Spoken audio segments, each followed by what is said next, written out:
Okay, so thank you to inviting us to this workshop. And today I'm going to present you on how we use a TOM toolkit to run our observing program at LCO. So here I will present the Omega project, which is a microlensing follow-up that looks for cold planet and stellar remnant in the entire Milky Way. So as a quick reminder, microlensing occurs when an object crosses the line of sight between a distant source and the Earth. And if the alignment is sufficiently small, the gravity field of the lens will bend the light from the distant source and create several images of it. And as soon as the object is sufficiently distant, the phenomenon stops. So in microlensing, the typical object lensing mass is about few solar mass, and therefore the separation between image is order of some milliarc seconds.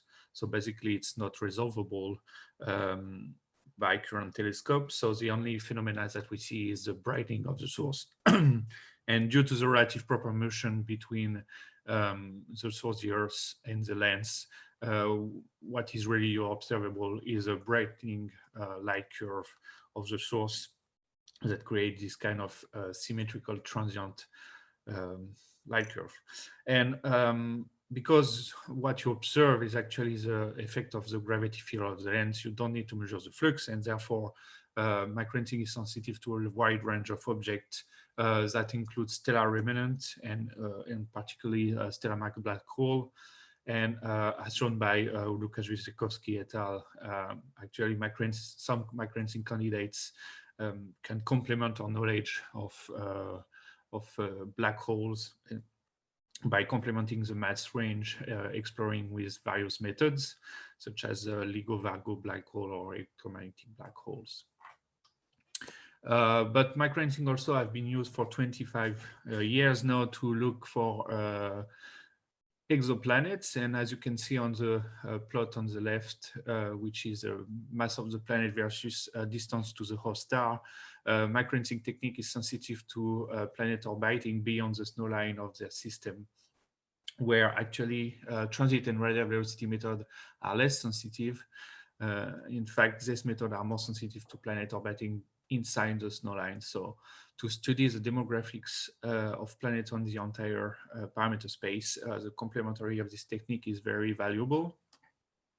And on the right, I display the population of known planets in the galactic, representation of a galaxy. And as we can see, is microlensing is a technique that allows us to detect planets very far away from the Earth systematically. And therefore, this is a very efficient tool to study the planet occurrence in the Milky Way.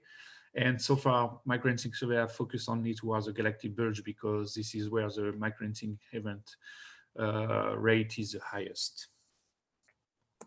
But nowadays, we have a new generation of all-sky survey that allows the detection of microlensing event in the entire sky. So here I display a few. And on this slide, I show the potential of LSST for microlensing detection. So the color indicates the log number of events per degree square per year that is expected from LSST. So we see that we can expect 1,000 events per year that will be detected by LSST in the entire galactic disk. But all of this survey have a relatively small cadence for microlensing science.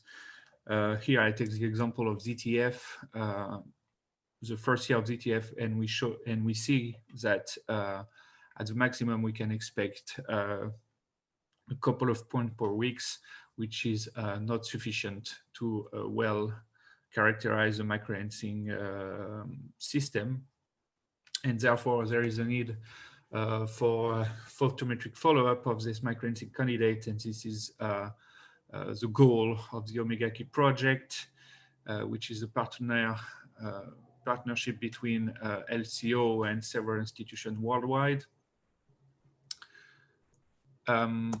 And now I'm going to describe the backbone of the Omega Key project, which is the Microlensing Observing platform. So this tool uses a combination of a Tom Toolkit database that Rachel already presented to you, deployed on Amazon Web Server for maximum robustness and resilience.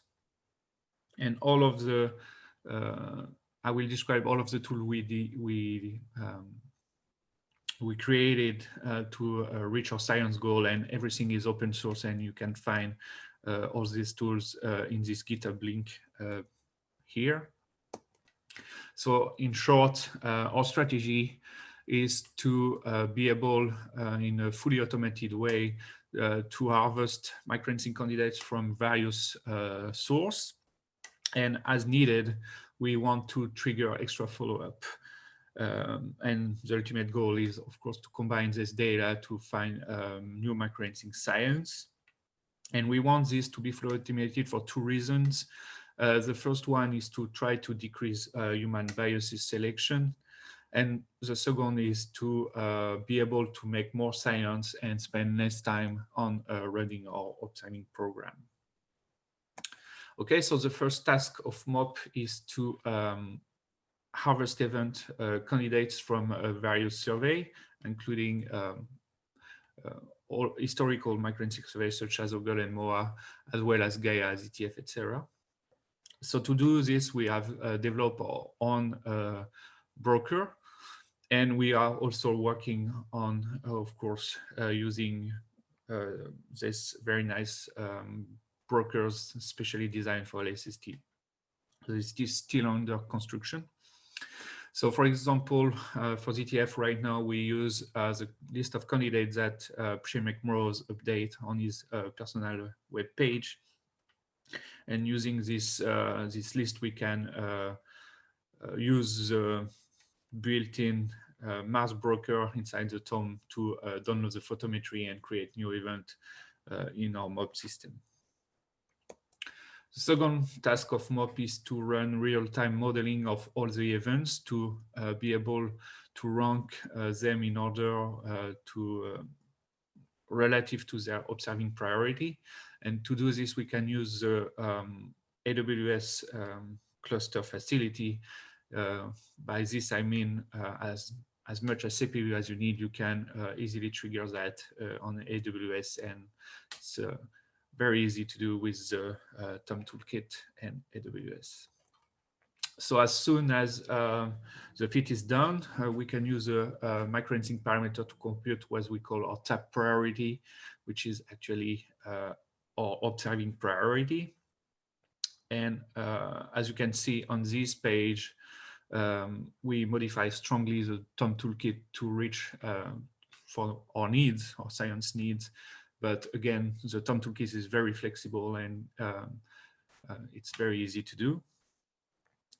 So as soon as this observing priority is compute, MOP submit automatically extra observation to the LCO network.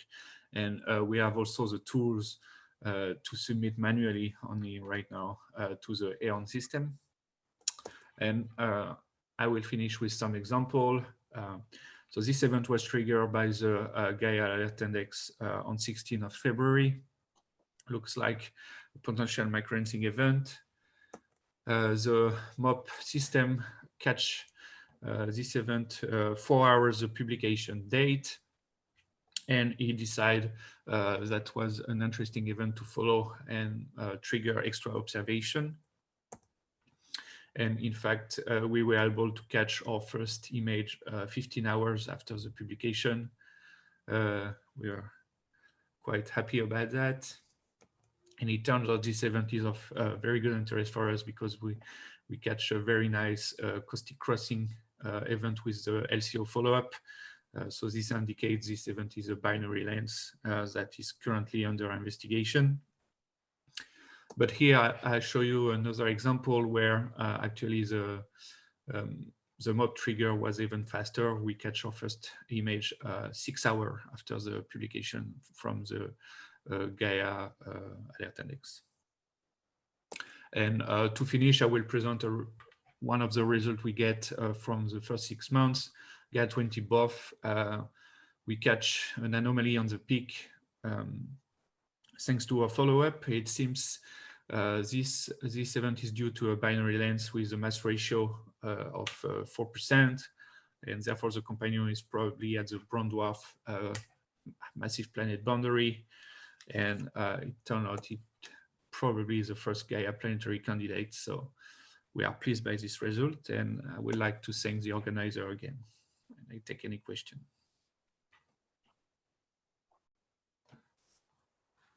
Super, thanks, Etienne. I don't see any questions again in Slack. A few late ones for Nina. So any questions for Etienne, then please do tag him in Slack and ask your questions there.